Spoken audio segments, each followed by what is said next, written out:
It was a peaceful afternoon in a quiet suburban neighborhood when chaos erupted in the most unexpected way. A luxury sports car, sleek and polished, was parked outside a local cafe, catching the attention of many. But one woman, an older white lady with a sour expression, wasn't admiring it. Instead, she was furious. Muttering under her breath, she paced around the car, her face twisted in anger. To her, it didn't belong in her neighborhood. Without a second thought, she grabbed a heavy object and with a loud crash shattered the car's side mirror. The sound echoed through the street. Pedestrians froze. Some pulled out their phones, capturing every moment. Inside the cafe, a tall, well-built black man casually sipped his coffee, unaware of what was happening outside. But as murmurs and gasps spread through the shop, he turned his head toward the window. His sharp eyes locked onto the scene, his car damaged, and a furious woman standing over it, shouting something he couldn't yet hear. He calmly placed his cup down and stood up, towering over the other patrons. This wasn't just any man.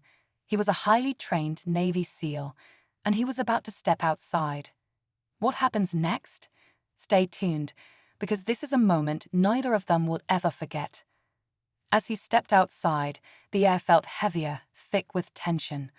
The small crowd that had gathered parted slightly, their eyes darting between the furious woman and the man now walking toward her.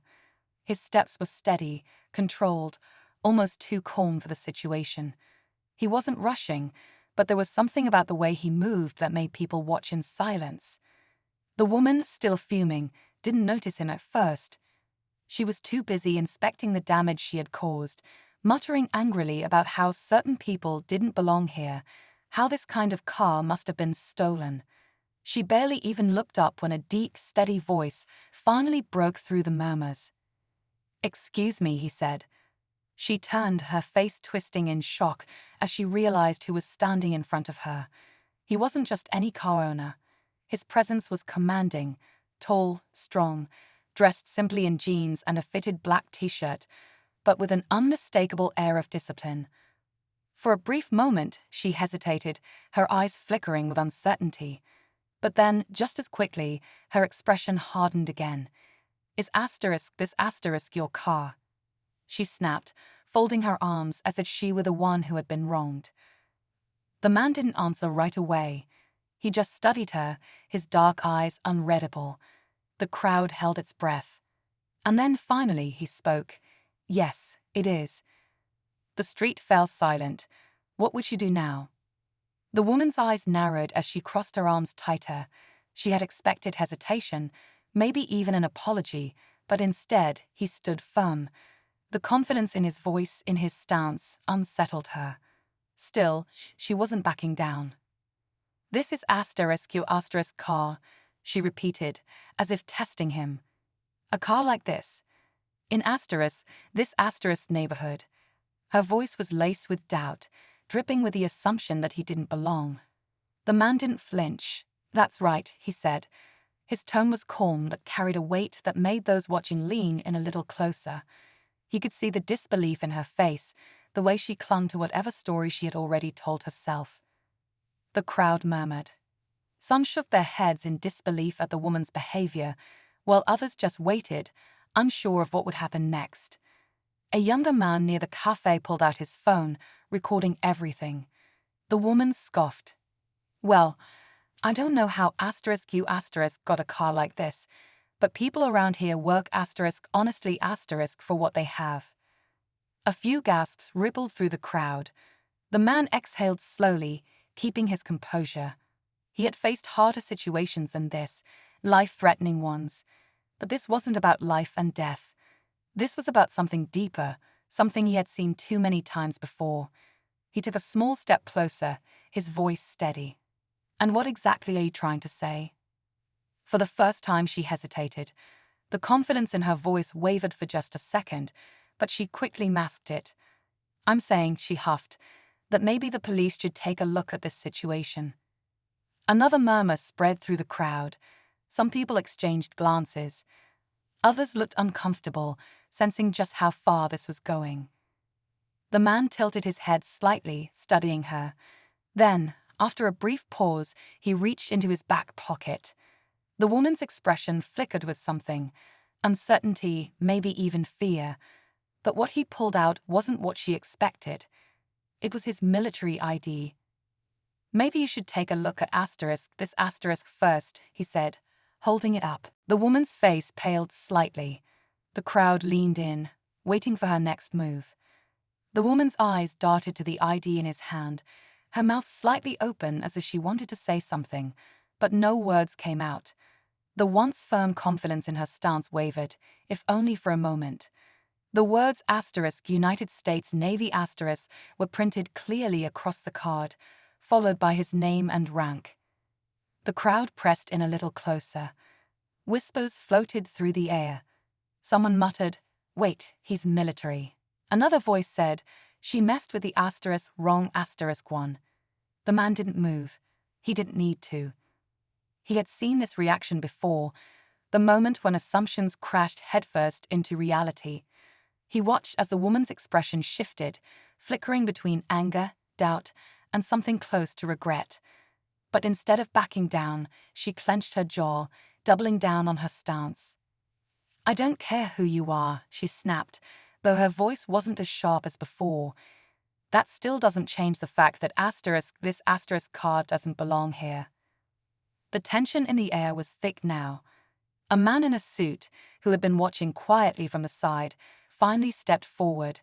"Ma'am," he said in a firm but calm tone, "you just vandalized a Navy SEAL's car. I don't think you understand how serious this is."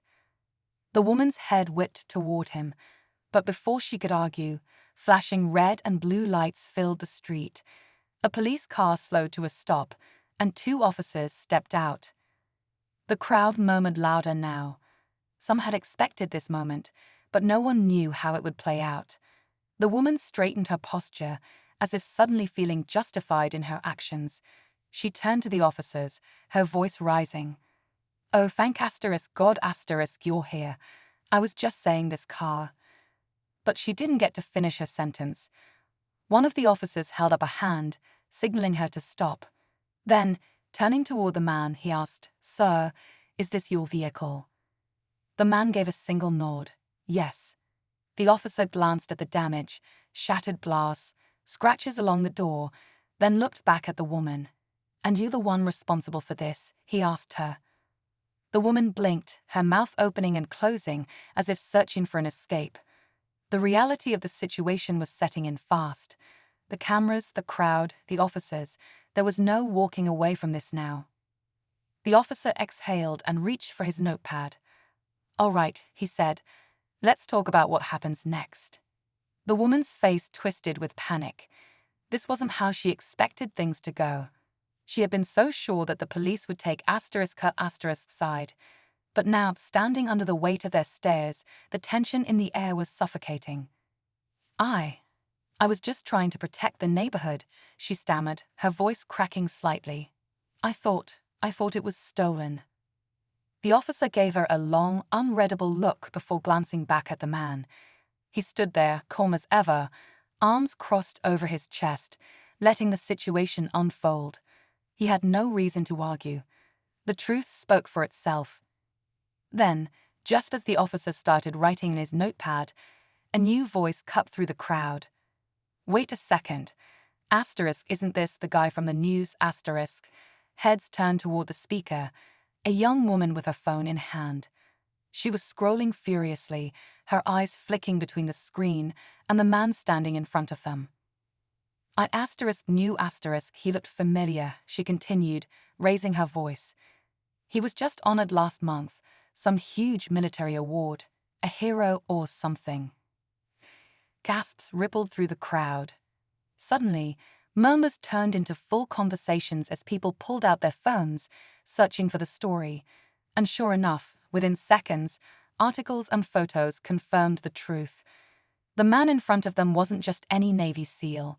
He was a decorated war hero, someone who had risked his life more times than anyone could count. The woman's face drained of color as she saw the headlines pop up on people's screens. Her breath hitched as reality slammed into her. This wasn't just a misunderstanding anymore. This was a disaster. One of the officers turned to his partner and muttered something under his breath. The second officer nodded, stepping toward the man. "Sir," he said, his voice more respectful now. "Would you like to press charges?" The street fell silent. The woman's hands clenched into fists at her sides, her breathing shaky. This was the moment. Everything had spiraled beyond her control. The man tilted his head slightly, eyes locked onto hers. He could see the fear creeping in now, the slow realization that this wouldn't just go away. But he didn't answer right away. He let the silence stretch, let the weight of the decision hang in the air. And then finally he spoke. "That depends," he said, his voice steady, "on what she has to say for herself." The woman swallowed hard. Every eye was on her now. The escape she had been hoping for, it was gone. There was no easy way out. What would she do next? The woman's lips parted, but no words came out. She glanced at the officers, then at the crowd, then back at the man she had wronged. Her face was flushed, a mix of embarrassment and fear. She had started this, thinking she was in control. Now, she was the one standing on shaky ground. She began, her voice unsteady. She swallowed, trying to steady herself. "I didn't mean, I just thought." The man didn't blink, he waited. The silence stretched. The weight of her actions pressed down on her, and for the first time, it seemed to sink in. The anger, the accusations, the damage, it had all been based on her own assumptions. And now, the entire world was watching. "I was wrong," she finally said, her voice barely above a whisper. Then, clearing her throat, she straightened slightly. I shouldn't have done that. I made a mistake." The crowd murmured, some shaking their heads, others just watching to see what the man would do next. The officer holding the notepad looked to him. "Sir," he asked again, "would you like to press charges?" The man exhaled, his sharp gaze never leaving the woman. He had spent years in high-pressure situations, making life-or-death decisions. This moment, it wasn't about revenge, it was about something bigger. He glanced at his car, the broken mirror, the scratches along the paint. He had every right to take legal action, but instead, he turned back to her. "You were quick to judge," he said, his voice firm but calm. "Next time, think before you act." The woman's eyes darted to the officers, almost as if she couldn't believe he was letting it go. The crowd murmured again, some nodding in approval, others still processing what had just happened. Then, just as the tension seemed to ease, the second officer, who had been on the radio, suddenly turned toward his partner. "Hey," he muttered, "we just got a report. Turns out Carl was actually stolen last night." The woman's head snapped toward them. "What? No, that's impossible." But the first officer was already checking something on his tablet. After a few seconds, he looked up. "Ma'am, we're gonna need to ask you a few more questions." The shock on her face was instant. The very thing she had accused someone else of had now come full circle. The irony was almost too much. As the officers led her aside, the man watched for a moment, then shook his head with a quiet sigh. He turned back to his car, stepping past the crowd. He had come out for a cup of coffee.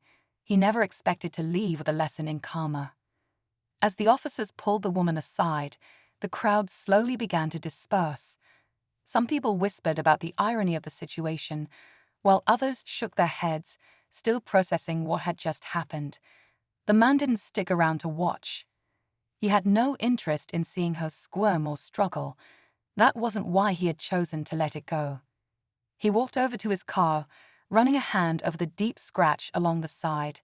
It would take some work to fix, but in the grand scheme of things, this was nothing. He had faced battles far worse than this. What mattered most was how people chose to react when the truth was laid out in front of them. As he opened his car door, the young woman who had recognized him earlier stepped up. "Hey," she said, tucking her phone into her pocket. "That was really cool of you." He glanced at her, then gave a small nod. Some lessons teach themselves, he said simply before sliding into his seat. As the engine roared to life, he took one last look in the rearview mirror. The officers were still talking to the woman, and she looked shaken. Maybe, just maybe, this was the wake-up call she needed. And with that, he drove off, leaving the past behind.